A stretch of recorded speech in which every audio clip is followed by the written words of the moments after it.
તમારા બાળકોને પહેલા ધોરણમાં એડમિશન મળ્યું, 12 ધોરણ સુધી 8 ધોરણ સુધી ફ્રી, પછી તમે ખર્ચો કરશો, બીજા 12 ધોરણ પછી બીજું 4-5 વર્ષ ભણે, 15-16 વર્ષ સુધી છોકરાઓને ભણાવીએ, પછી આપણને આશા હોય કે સારી નોકરી મળે, એન્જિનિયર થાય, ડૉક્ટર થાય, કે સારી સરકારી ઓફિસમાં નોકરી મળે.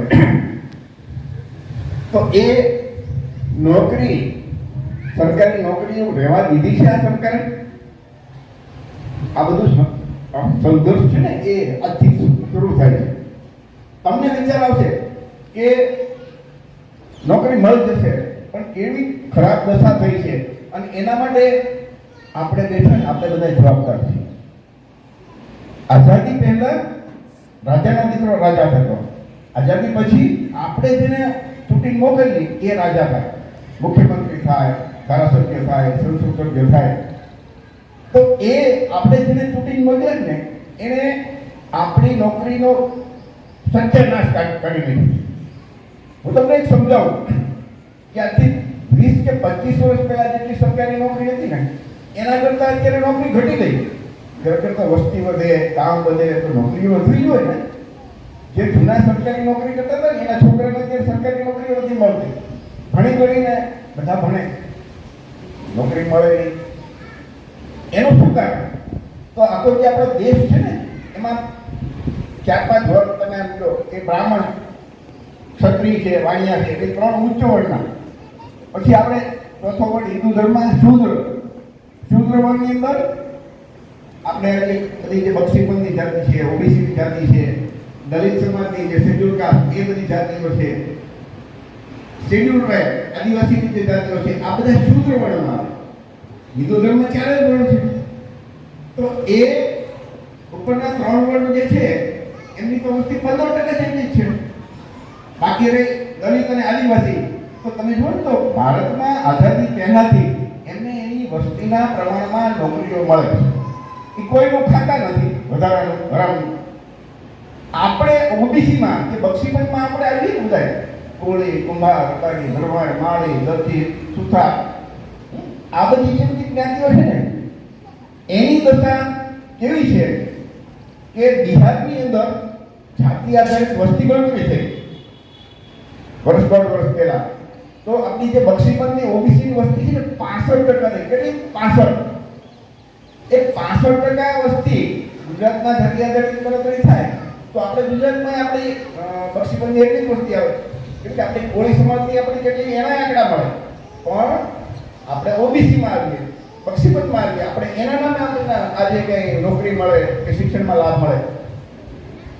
તો 65% જેવી આપણી વસ્તી અને આપણને આરક્ષણ મળે છે કેટલું? 27%. એટલે કે આપણે ખરેખર 65 નોકરી આપણને મળવી જોઈએ, એને મળે છે કેટલી? 27. આપણા છોકરા ને 65 છોકરા હોય તો બધાને એક રોટલો 65 રોટલા ખાવાના મળે, પણ મળે છે કેટલા? 27%. એટલે બધાને ઓછું મળે. આદિવાસી અને દલિત સમાજ છે, એસટી અને એસટી, એમને એના ભાગના રોટલા મળે. તો બાકીના જે રોટલા 65 માંથી 27, તો બાકીના વિદ્યાર્થી કોણ ખાઈ જાય છે? તો તમે આ જાતિ આધારિત વસ્તીમાં કરે, આર્થિક સર્વે કરે, તો એ આઝાદીથી આપણે કહીએ તમે કરો તો ખબર પડી જાય કે આપણો ભાગ કોણ ખેંચાય. તો એ મોટાભાગે બ્રાહ્મણ વાણિયા. તમે દરેક સરકારી ઓફિસમાં એના અધિકારી તમને વધારે મળશે, એના ક્લાર્કો વધારે મળશે, એ લોકો વધારે તમને જોવા મળશે. એટલો એનો મતલબ કે આપણને જે આપણા ભાગનું મળવું જોઈએ એ નથી મળતું. બંધારણની અંદર ડૉક્ટર બાબા સાહેબ આંબેડકરે આપણને આપણા માટે લખ્યું છે કે જેમની જેટલી વસ્તી એટલી એમની ભાગીદારી. તો આપણી 65% વસ્તી હોય, 52% તો 1931માં હતી. અત્યારે જો જાતિ આધારિત વસ્તી ગણતરી થાય કે સર્વે થાય તો આપણી 65% જેવી વસ્તી થાય. એના માટે 65% ઓબીસીને એટલે કે આપણી જાતિઓને, કોળી સહિત આ બધી જે બક્ષીપંથની જાતિને એના ભાગનું ખાવાનું મળે. એના માટે ક્યારેય કોઈ આંદોલન કરતા નથી. તમારા ધારાસભ્ય હોય, સંસદ સભ્ય હોય કે કોર્પોરેટર હોય, ક્યારેય બોલતા જ નથી. દર 5 વર્ષે ચૂંટણી આવે, આપણી નોકરી ખતમ કરી નાખે, છતાં આપણે પાછા એને ચૂંટીને મોકલીએ. તો એને કરવું હોય એ લોકોને તોય નથી કરી શકતા, કારણ કે આ ભાજપમાં ચૂંટાય કે કોંગ્રેસમાં મોટા ભાગેના છેલ્લા 30 વર્ષથી ગુજરાતમાં ભાજપનું શાસન છે. તો એને બોલવું હોય તો એના બોલી નથી શકતા, કેમ કે અમને તો ભાજપ પક્ષ અમને કહે કે આમ કરવાનું એટલે આમ એમ જ કરવાનું. તમને એક દાખલો આપો કે બાબા સાહેબે બંધારણમાં આ લખ્યું છે. બાબા સાહેબે બંધારણમાં લખ્યું છે કે દરેક છોકરાઓને 14 વર્ષ સુધીના બધા છોકરાઓને ફ્રી શિક્ષણ. વિચાર કરજો કે 150 ફોર્મ અહીંયા ભર્યા, 160 જેવા, અડધાને એડમિશન મળ્યું, અડધાને નથી મળ્યું. એનો શું વાત? તમે એ બધા ફોર્મ ભરવા બધા હારા હતા, અડધાને નથી મળ્યું. ખરેખર બધાનો અધિકાર છે ને. તો આ સરકાર આખા દેશમાં બધાને એક સરખું શિક્ષણ, ચાહે રાષ્ટ્રપતિનો બાપ છોકરો હોય, વડાપ્રધાનનો છોકરો હોય કે કલેક્ટરનો છોકરો હોય કે તમારો છોકરો હોય કે છોકરી હોય, બેયને એક સરખું શિક્ષણ મળવું જોઈએ. પણ એ નથી કરતા. એ લોકોની પ્રાઇવેટ સ્કૂલમાં સારું અને ઉચ્ચ શિક્ષણ, આપણા છોકરાઓ સરકારી સ્કૂલમાં ભણે એટલે ઠબલાતા એસએસસી સુધી પહોંચે, અટકી જાય, ક્યાંય આડા આવે નહીં. એ લોકો એવું વિચારે કે આ બધા ભણશે તો મજૂરી કોણ કરશે. ભણી ગણીને આપણા છોકરાઓ માટે મેં કીધું નોકરી ખતમ કરી. તો જે બંધારણમાં આપણને લખ્યું છે, જે આપણા ભાગનું છે, એને આ લોકો નથી આપતા. સરકાર આઝાદીથી તો કામ બ્રાહ્મણ વાણિયા એ લોકો જ મોટા ભાગે એના કરતા આપતા હોય. આપણા લોકો ધારાસભ્ય કે સંસદ સભ્ય ચૂંટાય, ધારાસભ્ય સંસદ સભ્ય એ ખાલી કહેવાના, એ આના માટે એક શબ્દ બોલતા નથી. એક જ મુદ્દો તમને કહો કે એના એક મુદ્દા ઉપરથી તમે 100% કહી શકો કે આ ભાજપ સરકારને એક પણ જિંદગીમાં ક્યારેય મત ન હોય. 2019માં બંધારણમાં લખ્યું કે જેમની વસ્તી એટલી નોકરી, જે ઉચ્ચ વર્ગના છે, ઉપરના વર્ગ, એ લોકોની નોકરીઓ તો એની વસ્તી કરતા ઘણી વધારે છે સરકારી નોકરી. તો છતાં એ લોકોને 10% EWS એટલે કે આર્થિક રીતે નબળા હોય, જેની 8 લાખથી ઓછી આવક હોય, એમને 10%નું વધારે આરક્ષણ આપી દીધું. તો 15% સવર્ણોની વસ્તી છે જે સર્વે મુજબ, એમાંથી માનો કે 8 લાખથી ઓછી આવક વાળા કેટલા હોય? અડધા, માનો કે 7 થી 8%.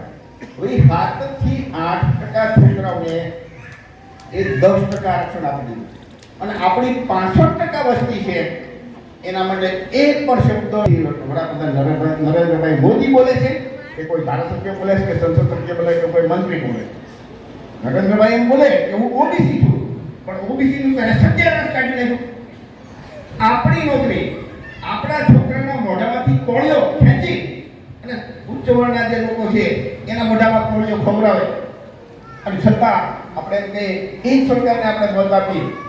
સરકાર નથી કરતી એ તો આટલા સમયે આપણને ખબર પડી. સરકાર નથી કરવાની એ સાબિત થયું. તો આપણી જવાબદારી છે કે આપણે સરકાર બદલાવી. પણ આપણે લોકો શું કરીએ કે ના હવે તો 30 વર્ષથી એકની એક સરકાર આપણા માટે આપણા હક અને અધિકાર જે લોકો છીનવી લીધા. આપણને જે કઈ અધિકાર મળ્યા ને મંડળ પંચ બન્યું હતું, એમાં એને કેટલી બધી ભલામણ કરી. આજની તારીખ સુધી એની બધી ભલામણનો અમલ નથી થયો. વિચાર કરજો. જ્યાં જ્યાં અનામત નથી ત્યાં તો આપણને આપણી નિમણૂક જ ન કરે. સુપ્રીમ કોર્ટ, હાઈકોર્ટના જજ છે, એમાં કોઈ પરીક્ષા નહીં, સીધા એ લોકો નક્કી કરીને એને મૂકી દે કે હાઈકોર્ટ કે સુપ્રીમ કોર્ટના જજ એક કઈ કમિટી બેસે, કોલેજિયમ સિસ્ટમ એને કહેવાય. એમાં આપણા તમે જોજો કે કોઈના કોઈ જજ તમે ઓબીસી એસસી એસટીના બહુ ઓછા હોય, ભાગે મોટા ભાગે એ બ્રાહ્મણ વાણિયાના હશે. હવે ક્યારેક તો આવી એકને આ તમને એક નમૂનો આપ્યો. આવી રીતે જ્યાં જ્યાં અનામત નથી ત્યાં આપણો ભાવ સત્યાનાશ કરી આપણને ક્યાંય આપે જ નહીં. અને અનામત છે નોકરીઓમાં, એમાં એને શું કર્યું? નોકરી કેવી રીતે ખતમ કરી? એક તો આપણને હાવ અડધાથી ઓછી અડધી મળે છે. 10% જે સવર્ણોને આપી દીધી ને, 7 થી 8% લોકોને, એ તો એની વસ્તી તો ઘણી બધી ઓછી, કેમ કે ભાઈ વસ્તી કરતાં એની નોકરી તો ઘણી બધી વધારે છે. બંધારણમાં બાબા સાહેબ એવું લખ્યું કે જેમની વસ્તીના પ્રમાણમાં એને આપવાનું. આઝાદી વખતે આપણા કોઈ નોકરીએ હતા જ નહીં, તો કોળીનો દીકરો કે કોળીની બેન જે સરકારી ઓફિસમાં જાય પણ કોઈ એને આપણી જ્ઞાતિના જોવા જ ન મળે માથું, તો દીવે કે પોલીસ ખાતાની કેમ જઈએ. એટલે બાબા સાહેબે કીધું કે દરેક જગ્યાએ એ વસ્તીના પ્રમાણમાં એની ભાગીદારી, એનું પ્રતિનિધિત્વ હોવું જોઈએ. એટલે આપી હવે આ સવર્ણોની છે એ ઉચ્ચવર્ણની, એનું તો ની વસ્તી કરતાં વધારે એનું પ્રતિનિધિત્વ છે ઘણું બધું. છતાંય આપી બંધારણમાં જોગવાઈ નહોતી તો બંધારણ સુધારી નાખ્યું. તો કોળીના ધારાસભ્યો, કોળીના સંસદ સભ્યો કેમ બોલતા નથી કે અમારા છોકરાઓ માટે, ઓબીસીના છોકરાઓ માટે તમે કંઈ કરતા નથી, અને આ સવર્ણોના જે ઉચ્ચવર્ણના લોકોને તો ઓલરેડી વધારે આપેલું છે એના માટે તમે કરો છો? નથી બોલતા. આ ખાલી એક નમૂનો. આવા તો અસંખ્ય અન્યાય છે આપણા ઉપર. સરકાર નથી જ કરવાની એ ખબર છે, છતાં આપણે એમને જો બીજી વખત ચૂંટણી મોકલીએ તો જવાબદાર કોણ કહેવાય? આપણે. બંધારણમાં લખ્યું છે કે બધા છોકરાઓને ફ્રી અને એક સમાન શિક્ષણ. એ નથી કરતા, છતાં આપણે સરકારને મૂકીએ, ચૂંટીને અત્યારે મત આપીએ તો સરકાર તો માનો કે એ કોઈ ઈમાનદાર સરકાર હોય કે નૈતિકતા વાળી, ઈમાનદારીથી કામ કરે, ક્યાંય ખોટું નહીં કરવાનું, કોઈ ભ્રષ્ટાચાર નહીં, તો આવી કોઈ સમસ્યા ન ઊભી થાય, બધાને બધું મળી રહે. પણ એ નથી, અને એટલા માટે બંધારણનો અમલ નથી કરતા. તો આપણી હવે જવાબદારી થાય કે જે સરકાર ખોટું કરે, કેમ કે બાબા સાહેબ આપણને બીજો અધિકાર આપ્યો, મતનો અધિકાર. ભારતમાં આપણી પાસે રૂપિયા નથી, આપણે આર્થિક રીતે બહુ આપણો સમાજ પાછળ છે. ભારતમાં 10% લોકો પાસે 90% સંપત્તિ છે, અને બાકી આપણી જે એસસી એસટીનો 90% આપણી જે વસ્તી છે એની પાસે ખાલી 10% છે સંપત્તિ. તો આપણી પાસે પૈસા નથી, આર્થિક સંપત્તિ નથી, વેપાર ઉદ્યોગ ધંધા નથી, આપણા અધિકારીઓ નથી, આપણી સરકાર નથી. આપણી પાસે શું છે? એક જ માથા વધારે છે, આપણી પાસે મત વધારે છે. મેં તમને પહેલા જ કીધું હતું કે આઝાદી પહેલા રાજાનો દીકરો રાજા થતો, આઝાદી પછી આપણે જેને રાજા બનાવીએ એ સરકાર બનાવે. ગુજરાતમાં પશ્ચિમ બંધમાં કે ઓબીસીમાં સૌથી મોટી વસ્તી હોય તો કોળી સમાજની. આઝાદીથી આજ સુધી એક વખત તમને કોળીનો મુખ્યમંત્રી જોવા મળ્યો નથી? જોવા મળ્યો.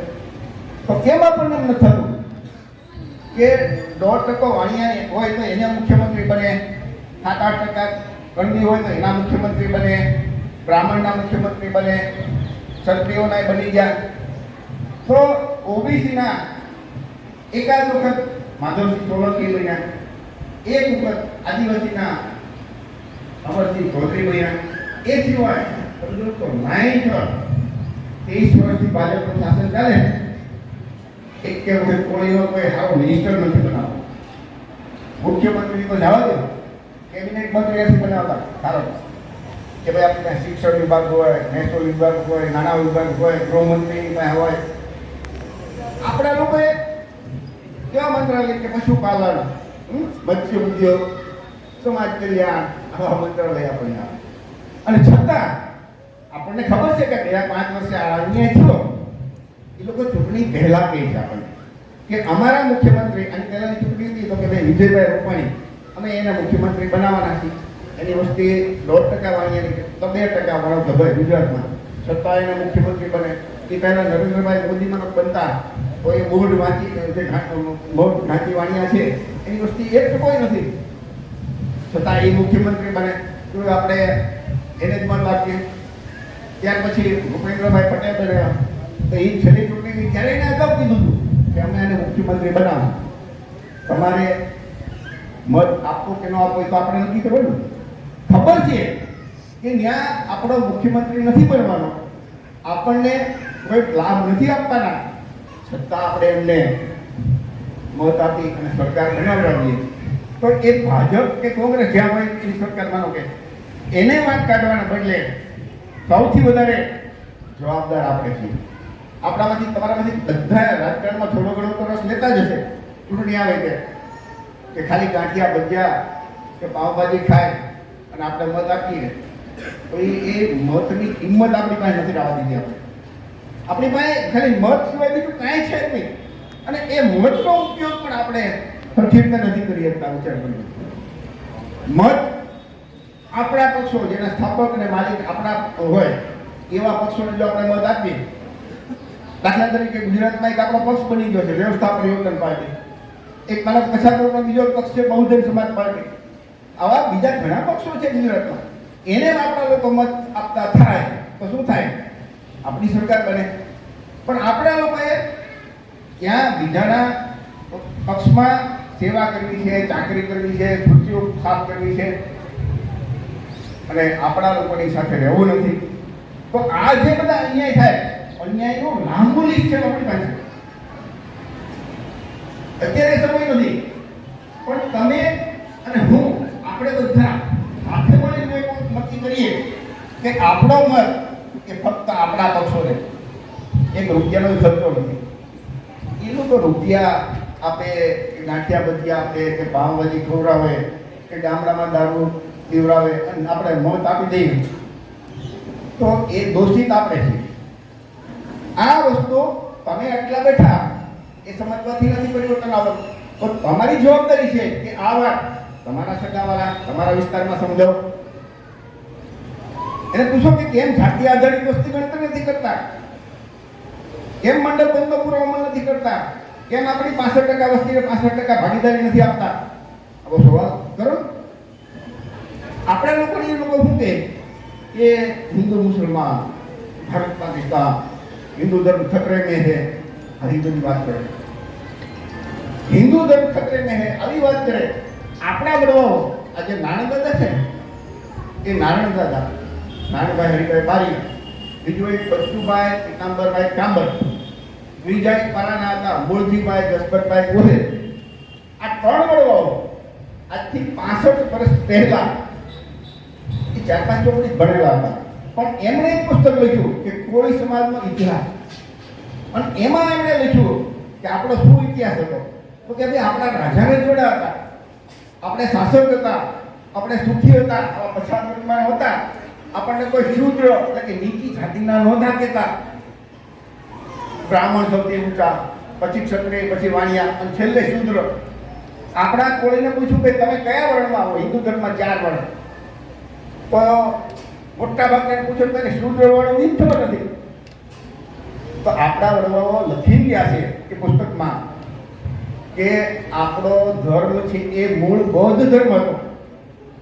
ભારતના વડાપ્રધાન નરેન્દ્રભાઈ મોદી ભગવાન બુદ્ધ વિશે એટલું બધું બોલ્યા છે, યુટ્યુબ ઉપર એને ઢગલા બદલી ગયો છે. એમ કે દુનિયામાં ભગવાન બુદ્ધ એટલે કે શ્રેષ્ઠ, ભગવાન બુદ્ધના માર્ગ ઉપર ચાલો તો દુનિયામાં કોઈ દુઃખ ન આવે, ભારત દેશ છે એ બુદ્ધનો દેશ છે, આવું એ બોલે. પણ આચરણ કરવાનું આવે તો રામ મંદિર બનાવે, મંદિરમાં જાય, ત્યાં નદી નાળામાં ડૂબકા મારે, આવું બધું કરે. બુદ્ધની જેમ વાત માને તો ભગવાન બુદ્ધ એ આપણા વડવાઓ લઈ જાય ને બુકમાં લખ્યું છે કે ધર્મ આપણો શું હતો? તો શીલ પાલન કરવું, એટલે કે સાચું બોલવું, મારામારી નહીં કરવાની, હિંસા નહીં કરવાની, વ્યસનથી દૂર રહેવાનું, વ્યભિચાર નહીં કરવાનો, એટલે કે બીજાની બેન દીકરી ઉપર આપણી ખરાબ નજર ન રાખવી જવી જોઈએ. દારૂ જુગાર એટલે કે જેનાથી નશો થાય એનાથી દૂર રહેવાનું. આ આપણો ધર્મ. આ 5 શીલનું પાલન કરો ને એનું નામ બૌદ્ધ ધર્મ. એમાં કોઈ પૂજા નથી, પદ્ધતિ નથી, કાંઈ કોઈ કર્મકાંડ નથી, જન્મથી મરણ સુધીના કર્મકાંડ નથી. ગોર આવીને તમે કે આટલું કરો તો તમને આમ મળે, આટલું કરો એ કોઈ વસ્તુ છે જ નહીં. એ વડવા થઈ ગયા. અને ભારતના વડાપ્રધાન જો બોલતા હોય તો તમે લોકો ક્યારેય બોલો કે ભાઈ બુદ્ધ ભગવાન અમારા હતા? ખબર જ નથી આપણા લોકોને. એક તમને દાખલો આપું કે રાજુભાઈ ગોસ્વામી કે કથાકાર છે, એમણે વર્ષ પહેલા એક જૈની કથા બોલતા એવું કોઈ હતા કે કોળી અને ઠાકોર એ નીચ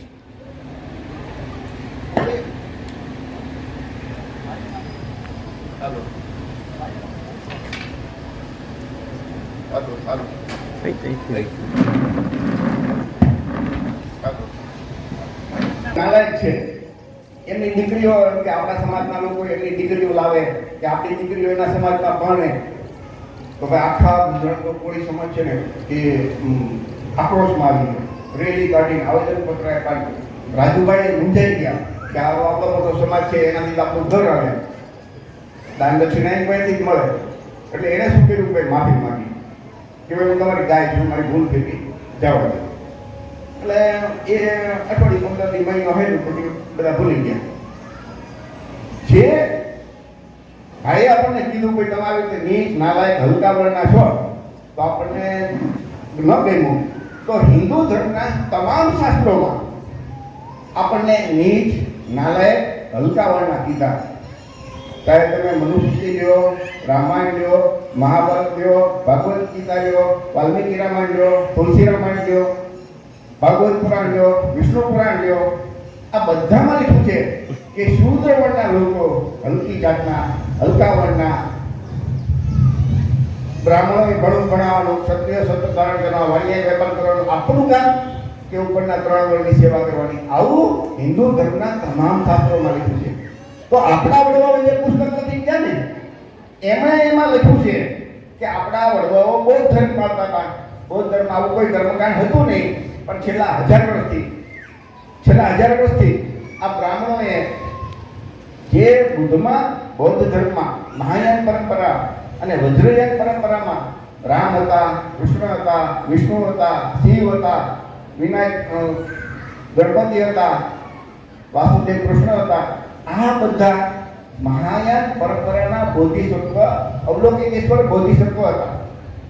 બ્રાહ્મણોએ શું કર્યું કે બુદ્ધના જે સ્તૂપ હતા એને શિવલિંગ બનાવી દીધા અને આ જે અવલોકિતેશ્વર બોધિસત્વ હતા એને વિષ્ણુના અવતાર બનાવી દીધા. અને બ્રાહ્મણોએ આ નવી નવી વાર્તાઓ લખી, કથાઓ લખી અને એમાં પોતે ભગવાનના એજન્ટ બની ગયા કે અમે કહીએ એમ જ બધું ભગવાન કરે. દાન દક્ષિણા અમને આપો તો ત્યાં ભગવાનને મળી જાય. ઝડપથી મરાઠીના એટલા કર્મકાંડ ઉભા કરી દીધા કે તમે જોજો તમારા ઘરે કોઈના ઘરે પ્રસંગ આવે ને તો નહીં સારો હોય કે ખરાબ તો પહેલા બ્રાહ્મણને બોલાવે, એ મુહૂર્ત કાઢી દે, પછી આપણું આગળ કાઢી. વિચાર કરજો કેવી આપણે આઝાદી પહેલા આપણે અભણ હતા. આજે હિન્દુ ધર્મમાં શાસ્ત્રોમાં લખ્યું છે, તમામ શાસ્ત્રોમાં, કે શૂદ્રોએ ભણવાનો અધિકાર નથી. વાલ્મીકી રામાયણમાં લખ્યું છે કે શૂદ્રવર્ણનો શંભુ એટલે આપણી જાતિનો એ ભણવાનું કામ એને કીધું ને ઉપરની 3 વર્ણની સેવા કે હું નહીં કરું, ભણવું છે તો ભગવાન નામે તલવારથી માથું કાઢી લીધું. આ વાલ્મીકી રામાયણમાં લખ્યું છે. આપણના લોકોને કોઈ દી જેને વાલ્મીકી રામાયણ વાંચ્યું નથી, ભગવદ્ ગીતા વાંચી નથી, એક કે શાસ્ત્ર વાંચ્યા નથી, વેદ વાંચ્યા નથી, અને છતાં આપણા લોકો સૌથી વધારે હિન્દુ ધર્મનો ઠેકો લેતા હોય તો આપણા લોકો. અયોધ્યામાં રામ મંદિર બન્યું, સૌથી વધારે આપણા ઓબીસીના લોકો બન્યા. જે ટ્રસ્ટ એનું ટ્રસ્ટ બન્યું અને ટ્રસ્ટી લેવાનો વાર આવ્યો, એક પણ કોલેજ નો એક પણ ઓબીસી નો લીધો. વિચાર કરજો. તો ધર્મના નામે આપણા લોકો શું કરે છે? ગુમરાહ કરે, ખોટી એની સત્તા રહે, હિન્દુ કરી સત્તા લઈ લે અને પછી બધે બ્રાહ્મણવાડિયા ગોઠવાઈ જાય. તો આ એ લોકો તો ભાઈ એના ભલાનું કરે. સવાલ આપણો છે કે આપણે શા માટે ગુલામી કરવી જોઈએ?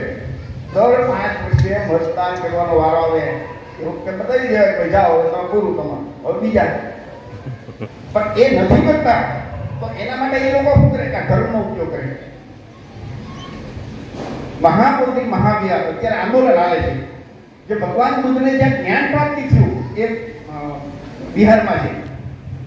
એનો કબજો કે બહુમતી બ્રાહ્મણો હિન્દુ ધર્મ પાસે છે, બૌદ્ધો પાસે નથી. 79 દિવસથી આંદોલન હાલે છે. 12 ફેબ્રુઆરીથી શરૂ થયું. દરરોજ ત્યાં આપણા ભિક્ષુઓ અને બધા ઉપાસકો બધા જાય, બધા બેઠે ધરણામાં. સરકાર એની સામે જ જોતી. એને ખબર છે કે આખી દુનિયામાંથી ત્યાં બધા બૌદ્ધ ધર્મ દુનિયાના પુષ્કળ 45 જેવા દેશો છે ત્યાં બૌદ્ધ ધર્મ હાલે. તો એ લોકો ત્યાં આવે તો દાન દક્ષિણા બધું આપે, તો અહીંયાથી નીકળી જાય તો ધંધો બંધ થાય અને બૌદ્ધોને સોંપવું નથી. એ જગ્યા ઉપર એનો કબજો છે. વિચાર કરજો. એવી એક મસ્જિદ બતાવો કે એમાં હિન્દુનો વહીવટ કરતા હોય, એવું મંદિર બતાવો કે એમાં મતલબ મુસલમાન હોય, ખ્રિસ્તી હોય તો ખ્રિસ્તી પાસેનું હોય. તો આપણું બૌદ્ધનું જે સ્થળ છે એના ઉપર એ બ્રાહ્મણો છોડવા તૈયાર નથી વિચાર કરતો. આ આપણે સમજવાનું છે કે ભાઈ આપણે ચૂંટીને એની સરકાર, એ સરકાર તો બદલો તો કાયદો બદલાય અને આપણા બધા આવી જાય, પણ આપણે સરકાર બદલવી નથી, ગુલામી કરીએ છીએ. તો જ્યાં સુધી આ ગુલામી ચાલુ રાખશું ત્યાં સુધી તમારા છોકરાઓની જે નોકરી છે એ આ લોકો કેવી રીતે ખતમ કરે કે ખાનગીકરણ કરી નાખે. સરકારી કંપની છે, માનો કે રેલવે, પોસ્ટ ઓફિસ, વીમા કંપની, એરપોર્ટ, તો એનું ખાનગીકરણ કરી નાખે, અદાણી અંબાણીને આપી દે, એટલે પછી ત્યાં અનામત ન આપવી પડે, એટલે આપણા છોકરાની નોકરી ખતમ. જો સરકારી કંપની હોય તો મારા તમારા છોકરાઓને 27% મળે, 27% મળે, ખરેખર 65% મળવી જોઈએ. એ બંધ. પછી ક્લાસ 3 અને 4 કોન્ટ્રાક્ટ પદ્ધતિ લાવ્યા, તો કોન્ટ્રાક્ટ પદ્ધતિમાં એ અનામત નહીં, આઉટસોર્સિંગ, આવું બધું એ લોકોએ એવા નવા રસ્તા કર્યા કે આપણને અનામત નોકરી આપવી જ ન પડે. અને છતાં આપણે એમને ચૂંટીને મોકલીએ. કોન્ટ્રાક્ટરો બધા એના, તમે જો મને કે સરકારી હોસ્પિટલમાં બધી નર્સો છે, બધી કોન્ટ્રાક્ટ બેઝ ઉપર મોટા ભાગે સરકારી કર્મચારીઓ કોન્ટ્રાક્ટ બેઝ ઉપર હોય. એ લોકો એની પાસેથી 18,000 20,000 જે નક્કી કર્યું હોય એ પ્રમાણે લે, અને આપણા લોકોને એમાંથી 3-4,000 કે 5,000 ઓછા આપે અને એટલો પગાર આપે. બાકીનો બધા કોન્ટ્રાક્ટરો એ લોકો પૈસા ખાઈ જાય. હજારો કર્મચારીઓના આટલા બધા રૂપિયા, અને એ બધા એ લોકો એ પક્ષના બધા મળતિયા હોય. જો એ સરકારી નોકરીની નિમણૂક કરવામાં આવે તો આપણા છોકરાઓને સરકારી નોકરીના પ્રમાણે પગાર ભથ્થા મળે. સીધો 30,000 થી 40,000 થી પગાર શરૂ થાય. ખાનગીમાં 8,000 10,000 12,000 એવા પગાર મળે. આ કરે છે આવું, પણ છતાં આપણે એવું વિચારીએ કે ભાઈ ના આ સરકાર થાય છે તો અમારા છોકરાઓના એ 15 વર્ષ પછી એને નોકરી લેવાની છે. આ છોકરાનું ભવિષ્ય તમારે કેવું બનાવવું છે તમારા હાથમાં. તમને એમ લાગે કે નહીં ભણી ગણીને તે મજૂરી કરશે તો સરકાર આની આવે કઈ વાંધો નથી. તમને એમ લાગે કે ના મારા છોકરાને એના ભાગની નોકરી મળવી જોઈએ, મારા સમાજને મળવી જોઈએ, તો આપણે એવી સરકાર લાવવાની કે જે એમ કે અમે મુંડન પુરવવામાં કરીશું, વસ્તીના પ્રમાણમાં ભાગીદારી આરક્ષણ આપશું, જાતિ આધારિત વસ્તી ગણતરી કરાવશું, આખા દેશમાં બધાને એક સમાન અને ફ્રી, કોઈ આવી ફોર્મ ભરવાની માથાકૂટ જ નહીં, બધાને એક સરખું શિક્ષણ. તમે બધાએ બાકસ ખરીદો ને એમાં તમે ટેક્સ ચૂકવો છો. સૌથી વધારે આપણી વસ્તી વધારે છે તો આપણે ટેક્સ પણ વધારે ચૂકવીએ છીએ. એ લોકો આ શિક્ષણ ફ્રી કરે ને તો એ આપણી ઉપર ઉપકાર નથી કરતા, એ આપણો હક છે. બંધારણમાં બાબા સાહેબ આપણા દાદા લખી ગયા. મોટા ભાગનાને બાબા સાહેબ આંબેડકર વિશે ખબર નથી કે બાબા સાહેબના કારણે આપણે હારા કપડાં પહેરીને અહીંયા બેઠા છીએ. બાકી આઝાદી પહેલા આપણા બાપ દાદાને ભણવાનો અધિકાર નહોતો, ખેતી કરવાનો અધિકાર, આપણે ત્યાં ગણોત્યા હતા, વેઠિયા હતા, આપણે વેપાર કરવાનો અધિકાર નહોતો. ઉપરના 3 વર્ણની સેવા કરવી એ જ આપણો ધર્મ હતો. અને તમામ મહિલાઓને કોઈ અધિકાર નહોતા. મહિલાઓને સંપત્તિ એના બાપાની મિલકતમાં ભાગ નહોતો. આ બધું પણ આપ્યું બાબા સાહેબે. ડોક્ટર બાબા સાહેબ આંબેડકરને તમે જોયું તો આપણે યાદ નહીં કરીએ. હમણાં મહિના પહેલા અહીંયા આપણા કોળી સમાજના ડોક્ટરો કે ભણતા હોય ને MBBS કોલેજમાં, ભાવનગરમાં સરકારી કોલેજમાં, કે જે એને મફતમાં એડમિશન મળ્યું OBCના કારણે. જો એ ખાનગીમાં લે તો 1 કરોડ 1.5 કરોડ 2 કરોડ રૂપિયા થાય. હવે મફત મળ્યું, એ છોકરાઓને ખબર નથી કે આ બાબા સાહેબને કારણે મળ્યું. એની અહીંયા આપણે મિટિંગ રાખી દીધી. તો ભણી ગણીને નોકરી કરે કે આપણા સમાજના ભોગે એને લાભ લે, પણ સમાજ માટે કામ કરવા તૈયાર નથી. તો ભાઈએ કીધું હતું ને પેજ એટલું સોસાયટી જગદીશભાઈ કે તમને માનો કે નાનો એવો 1,00,000 1.5 લાખનો અત્યારે ફાયદો થયો તો કાલ સવારે સમાજના નામે કોઈ પણ અહીંથી કોલ આવે કે કોઈ પણ કામ હોય તો તમારે મદદ કરવા તૈયાર રહેવું પડે. તમે એમ થાય ભાઈ હું ક્યાં બહુ મોટો છું, પણ આપણે નાનું એવું કામ તો કરીએ કે આપણે આપણી રીતે કામ કરી શકતા હોય. કાંઈ નિભાવની મિટિંગમાં જઈએ, ચૂંટણી વખતે મદદ કરીએ, રેલી હોય તો એમાં જઈએ, ભગવાન બુદ્ધના કાર્યક્રમ હોય તો એમાં આવીએ. અને આમાં આપણને જ્ઞાન મળે. અત્યારે પિક્ચર ચાલે છે ફૂલે, એ ફૂલે પિક્ચર એ આપણા બક્ષીપુરના હતા. એના પત્ની સાવિત્રીબાઈ ફૂલે ભારતમાં પહેલી વખત મહિલાઓને શિક્ષણ આપવાની શરૂઆત એણે કરી. આ બ્રાહ્મણો એનો બહુ વિરોધ કરતા, એ ફિલ્મમાં દેખાયું છે. અને એ આપણા વડવા લખી ગયા છે કે આ હિન્દુ ધર્મના તમામ શાસ્ત્રો કોઈ ભગવાને નથી લખ્યા, આ બધા બ્રાહ્મણોએ લખ્યા છે. ડોક્ટર બાબા સાહેબ આંબેડકર એના પુસ્તકમાં લખ્યું કે હિન્દુ ધર્મમાં ફક્ત બ્રાહ્મણને જ ફાયદો છે. શૂદ્ર વર્ણના લોકો આપણે ઓબીસી એસસી એસટી માટે તો ગુલામી જ છે. અને છતાં આપણે હિન્દુ ધર્મનો અભ્યાસ નથી કરવો, નથી કોઈ શાસ્ત્રો વાંચવા.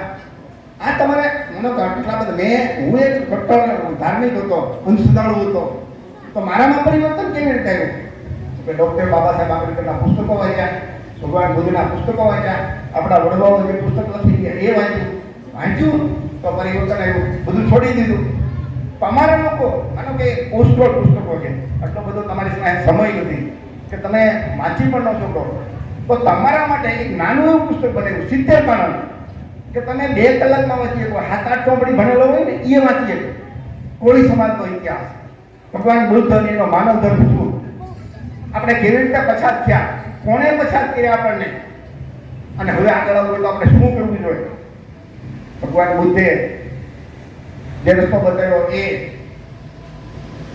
મહાત્મા જ્યોતિબા ફૂલે જે રસ્તો બતાવ્યો એ, સાવિત્રીબાઈ ફૂલે, ડોક્ટર બાબા સાહેબ આંબેડકર, પેરિયાર રામાસ્વામી, સંત કબીર, સાહુજી મહારાજ, માનની ઘસીરામ સાહેબ, આ બધાએ જે આપણા મહામાનવોએ રસ્તો બતાવ્યો એ એમાં લખ્યો છે કે જો આપણે આમ કરશું તો આપણે સુખી થશું. અને એણે સીધો 2 મુદ્દાનો કાર્યક્રમ બતાવ્યો કે આપણો ધર્મ એવો છે જેમાં આપણને કોઈ છેતરે નહીં. હિન્દુ ધર્મમાં બધું ગરીબાન કે તમે આટલું આપો તો તમને આટલું મળશે. ક્યારે મળશે તમે તમારો વિશ્વાસ રાખો. તમને એમ કે આ નડે છે, તમને આ યજ્ઞ કરાવો, એ આમ કરશો એટલે નડતા પૂર એના બ્રાહ્મણનો તો એનો જે ડાકુ હોય એનું ખિસ્સું કરાઈ જાય, પણ આપણને ફાયદો થાય કે ના એ તમને માની લેવાનું થશે એટલે ઉધાર. તમે કોઈ પણ જગ્યાએ દર્શન કરવા જાઓ, આમ માગો, મળે છે ખરું? નથી મળતું. બધું ઉધારી, અને છતાં ઉધારીનો ધંધો કરતા કરતા ગુલામ થઈ ગયા. કોઈ પણ માણસ ધંધો કરે ને તો ઉધારીનો ધંધો કાયમ કરે તો એ દુકાન બંધ જ થાય, તો એ ગુલામ જ ભરે. આ આપણી દશા છે. તો આપણા બાપ દાદાઓ વડવાઓ લખી ગયા કે જ્યાં સુધી આપણા મૂળ બૌદ્ધ ભગવાનના જે આપણા કોળી સમાજમાં જન્મેલા, જેને કોળીમાં મહામાયા, એ ગૌતમ બુદ્ધના માં, ગૌતમ બુદ્ધના પત્ની યશોદરા એ કોળી વંશની રાજકુમારી. મારી બા કોળી, તમારી માં કોળી, આ બે બેઠા બધાના બા કોળી હોય તો મારે તમારે ભગવાન બુદ્ધ સાથે લોહીના સંબંધ છે. આવા સંબંધ બીજા કોઈ પણ દેવી દેવતા સાથે નથી. અને આખા ભારતના જેટલા અવતારોની દેવતા દેવીની વાત કરે ને, એક પણ આધાર પુરાવા નથી મળતા. એક જ ભગવાન બુદ્ધના 1 લાખ આધાર પુરાવા પડે. ભગવાન બુદ્ધના અસ્થિ ફૂલ જે આપણે બાળી પછી ફૂલ વધે ને આજકાલ, એ આદિ તરીકે મોજૂદ છે. 2500 વર્ષ પહેલા જૈન જનથી મરણ સુધી એને શું કર્યું એ રસ્તો બતાવ્યો કે ભાઈ આ 5 શિવ છે, રસ્તે તમે ચાલો તો સુખી થશો. હું કહું એટલે માનતા નહીં, મારી પૂજા નહીં કરતા, દેવ જન્મ કે પુનર્જન્મ એવી કોઈ વાતમાં પડતા નહીં, કોઈ ઈશ્વર કે દેવી દેવતા છે નહીં. જે કાંઈ છે એ તમે છો, તમારો ઉદ્ધાર તમારે જ કરવો પડશે, કોઈ બીજા નહીં કરી શકે. આ આપણા વડવાઓ જે પુસ્તકમાં એમાં લખી ગયા, પણ આપણા લોકો આપણા વડવાની વાત માનતા નથી, કશો તો વાંચ્યું નથી. અને બ્રાહ્મણોએ જે કાલ્પનિક વાર્તાઓ લખી એ આપણે વાંચ્યું છે. તો તમારા બાળકોનું જે ભવિષ્ય છે ને એ સુધારો, એના માટે આપણું સત્તા જોશે. સત્તા હશે તો આ નોકરીઓ પાછી લઈ લઈશું. આજે ખાનગીકરણ કરી નાખ્યું, બધાનું રાષ્ટ્રીયકરણ કરી નાખશું અને બધા ખાનગીમાં આરક્ષણ લાગુ કરી દઈશું, તો આપણી નોકરીના ઢગલા થઈ જશે. અને બીજો આપણો ધર્મ જે જન્મથી મરણ સુધીના કર્મકાંડ છે, એક ઝાટકે બંધ થઈ જાય, બધી અંધશ્રદ્ધા બંધ થઈ જાય, બધા ખોટા રિવાજ બંધ થઈ જાય. તો તમે બધાએ જે કમાવું છે મજૂરી કરી, એમાંથી ખાલી 1/2 રૂપિયા તમે રોટલા પાછળ વાપરો છો. બાકીના 1/2 રૂપિયા તો જન્મથી મરણ સુધીના ઘરમાં કાઢો, માતાજીના નામે, નિવેદના નામે, ફલાણું કે આટલું તો કરવું જ પડે, એમાં વપરાઈ જાય છે. એ રૂપિયા બચશે તો તમે તમારા છોકરાને ભણાવી છો. તો બૌદ્ધ ધર્મ, આપણો ધર્મ, આપણી સત્તા, આ 2 વસ્તુ જ્યાં સુધી કરશું નહીં કરી ત્યાં સુધી ઉદ્ધાર નથી. તમારા બાળકોને નાનપણથી 1 વર્ષનું બાળક છે, 5-6 વર્ષનું, એને કયો ધર્મ કે માતાજી કાંઈ ખબર છે? કાંઈ ખબર નથી. એ મુસલમાનના ઘરે તો એનો ધર્મ શીખે, ખ્રિસ્તીના ઘરે ઉછર્યું હોય તો એનો ધર્મ શીખે, આપણા ઘરે તો આપણે કઈ જાય જેમાં ઘર પગે આ તને આપશે, પથરા પાસે પગે લગાડી 18-20 વર્ષનો થાય ને ત્યાં સુધી માનસિક રીતે મંદ બુદ્ધિ નો શીખે. પછી એને વિચાર જ ન હોય, એ બીવે માતાજી કે પથરા ભાળે ને સિંદૂર લગાડ્યા ત્યારે બીવા મળ્યું. ભગવાન બુદ્ધિ હારી ના પાડી છે. હે પથ્થર છે. કબીરે કીધું કે પથ્થર તુજે હરી મળે તો મેં કીધું પહાડ. કે તમે પથ્થરમાંથી કોતરીની મૂર્તિ બનાવો, એની પૂજા કરો, તમને ફાયદો થતો હોય, આખો પહાડની પૂજા કરો, કાંઈ મળવાનું નથી. એના કરતા કે ઘંટીના 2 પડ હોય ને પથ્થર, એ ફાયદા, એ હારા કે એના ગોળ ગોળ ફેરવો કે એનાથી લોટ દળાય, એના દળાય એની ખાવા પડે તમને. આ વાત આપણા કબીર કોળી હતા, સંત કબીર કોળી હતા. આપણા લોકો આપણા વડવાની વાત જાણતા જ નથી. જાણે તો માને ને. તો એ તમને એક નાની એવી બુક છે, જેમને આમાંથી રસ હોય એ તમને અહીંથી વિનામૂલ્ય આપશે. આપણે અત્યારે કદી પૂરો થઈ જાય તમે જાણ નહીં પેલા અહીંથી તમને બુક મળશે, જેમને જોતી હોય. અને 7-8 ચોપડી ભણ્યા છે ને, તમે એ વાત જો તમારા છોકરાઓને તમારા સગાવાલાને વચાવજો. મફતમાં આપી છે એટલે કે આવો ફેંકી દેવા જઈ કંઈ કિંમત વગરની એમ નથી. તમને આ અમે જે કામ કરીએ છીએ એ તમને ખો આપીએ છે. આ જવાબદારી તમારી છે. તો તમે ક્યારે કરી શકશો? તમે એ બુક વાંચશો તો બધું સમજાઈ જશે. બધા કારણોથી બધી વાત એમાં લખી છે. તો તમારા બાળકોને એ મંદ બુદ્ધિના નથી બનાવવા. બૌદ્ધ ધર્મ સ્વતંત્ર છે, કોઈથી ડર છે નહીં, એમાં છાતીવાદ નથી, વર્ણ વ્યવસ્થા નથી, કોઈ ઊંચો નહીં, કોઈ નીચો નહીં, બધા એક સરખા, માણસ માત્ર એક સરખા. તો આ આપણો ધર્મ છે. આપણી સત્તા માટે આપણે કામ કરશું તો આવતી પેઢી એ સુખી થશે. બાકી જો અત્યારે છે એમ આપણે કર્યા કરશું તો એ જે છે ગુલામી છે, ગુલામી રહેશે. ફેરફાર કરવો હોય તો એવું કરવું પડે જે અત્યાર સુધીના આપણા વડવાઓએ નથી કર્યું, એવું કરશું તો પરિવર્તન આવશે. અને એવું કરવા માટે આપણી સત્તા અને આપણો ધર્મ જોશે. ફરીથી તમારા બધા બાળકોને એડમિશન મળ્યું, બધાને ખૂબ ખૂબ અભિનંદન. જે અમે કામ કરીએ છીએ એમાં કામ આપણે બધા સાથે મળીને કરશું તો જલ્દી પરિવર્તન આવશે. જય દેવ, નમો બુદ્ધાય, જય સંવિધાન. જય દેવ બોલવામાં જરા કે કાચી પાણી નહીં રાખતા. હું બોલું કે જય દેવ એટલે બોલતો જય દેવ, જોરથી જય દેવ, જય દેવ, નમો બુદ્ધાય, નમો બુદ્ધાય, નમો બુદ્ધાય. જય સંવિધાન એટલે કે આપણે બંધારણના રસ્તે ચાલીને આપણે કોઈ યાર મારામારી કે કોઈ બ્રાહ્મણો યાર આપણે વેર નથી. કે એ બ્રાહ્મણવાદ જે ઉચ્ચ નીચના ભેદભાવ છે, જે આપણી યારે અસમાનતા છે, આપણે એ બ્રાહ્મણવાદ દૂર કરવો છે.